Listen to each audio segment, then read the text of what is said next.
The Message. Written by Darkstone57. Ugh. Sunset groaned, her eyes straining to open, at the sound of her phone's ringtone going off on the desk on the other side of her bedroom. After the day she'd had, it was the last thing she needed. Her hair a mess and her purple nightie sliding off her left shoulder, she tossed her bedquilt off of her with force and dragged her legs out of bed. As her feet touched her carpet floor, the ringtone stopped, to which Sunset merely rubbed her eyes and tried to gain her senses, now that she was woken up. She decided to ignore her phone and head to the kitchen to get a drink. With a long and contagious yawn, she trekked across her apartment into her kitchen, turned on its light, picked up one of her glasses left on a drying rack, filled it with cold water, and the tap off lazily. Sunset took one big gulp of the glass of water before deciding to take the glass with her back to the bedroom, turning the light off as she left the kitchen. On the way back, she decided to take it slow. The softness of the apartment's carpet she had fitted were soft and comfortable. With every step she relished the softness as it cushioned her feet, step after step. Eventually, she made it back to her bed and placed a glass of water down on her nightstand. As she began to get into bed, Sunset heard the phone vibrate on her bedroom desk. She looked at the phone incredulously as she thought, who on earth would leave a voicemail this time of night? Deciding to get it over with, Sunset got off her bed and wandered over the desk, swiping the phone up, glaring at the bright screen as it said, "Voicemail, one new message." Sunset rolled her eyes as she began to input her key code.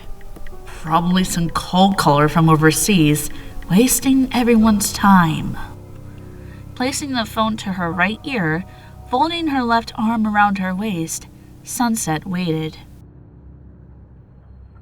Welcome to your EE voicemail.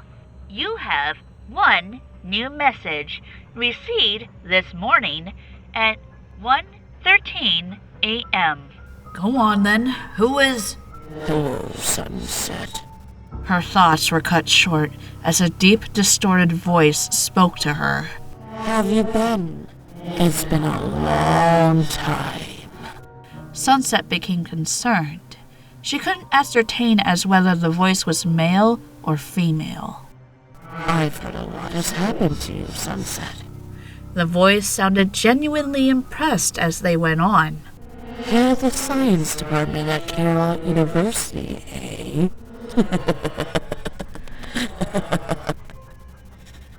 They chuckled lightly, sending a chill down her spine. I wonder. The voice took a moment to consider something. Do you still wear that biker jacket after all these years? Sunset was beginning to get scared. But I also wonder, do you remember what you did back then?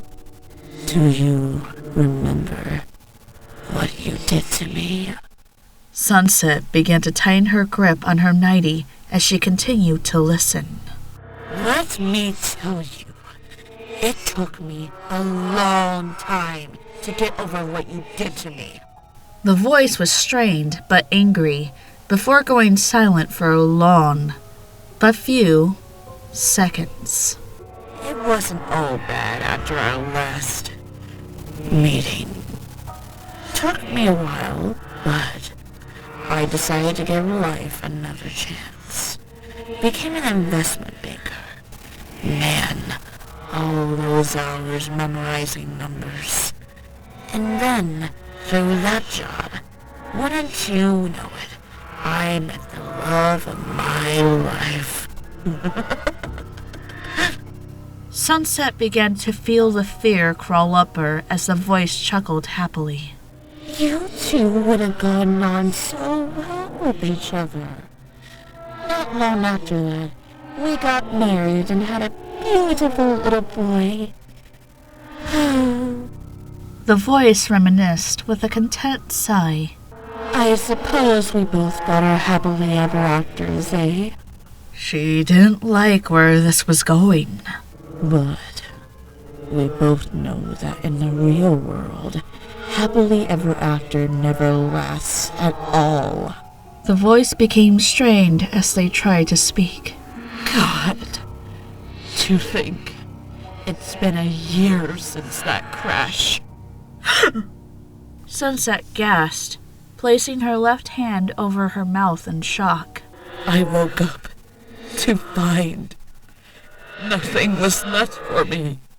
The voice was saddened as they painfully recollected those events. No partner, no little boy, no life, nothing. The voice gave a heavy sigh. Do you know what that's like? To literally lose it all and have nothing to help you get through the day? Sunset said nothing as she sat down, still shaken. All I have now is pain, Sunset. The voice was starting to get angry. The pain of the loss of everything I have worked so hard for. And the pain of what you put me through. Sunset began to shake in fear as the voice continued. For the longest time, I couldn't go a day without that picture flashing through my mind. The pictures of what you did and the image of your face. Eventually, they went away. But now, those images are coupled together with their faces. The voice strained as they yelled down the phone. And I can't stand the sight of it anymore! She listened intently as the voice took deep, ragged breaths before inhaling a long one. There is only one thing left for me to do now. I'm going to come find you. Sunset's mouth hung open as it said darkly, I'm going to come find you. To listen to this message again, press. Sunset hung up and dropped the phone in place. She began to shiver more erratically, trying to process it all. Suddenly, her thoughts were cut off as a bright light seeped in through her blindfold and swayed to and fro for a minute before it stopped. Taking a long, deep breath, Sunset apprehensively stood up and pushed two of her fingers through the blind's gap and separated a pair apart to see outside. She gasped fearfully at the sight.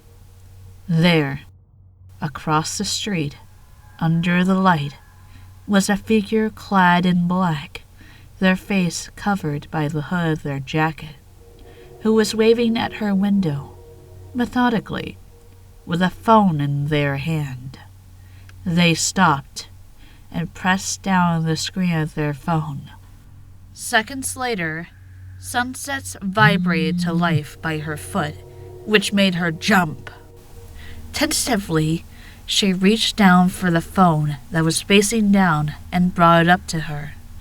She turned it over and froze at the sight of what was on her screen. A message sent about 10 seconds ago saying, See you soon. Quickly, she grasped the blindfold handle and forced it to shoot up so she could see outside, but only felt her heart sink in her chest. The figure across the street was already gone.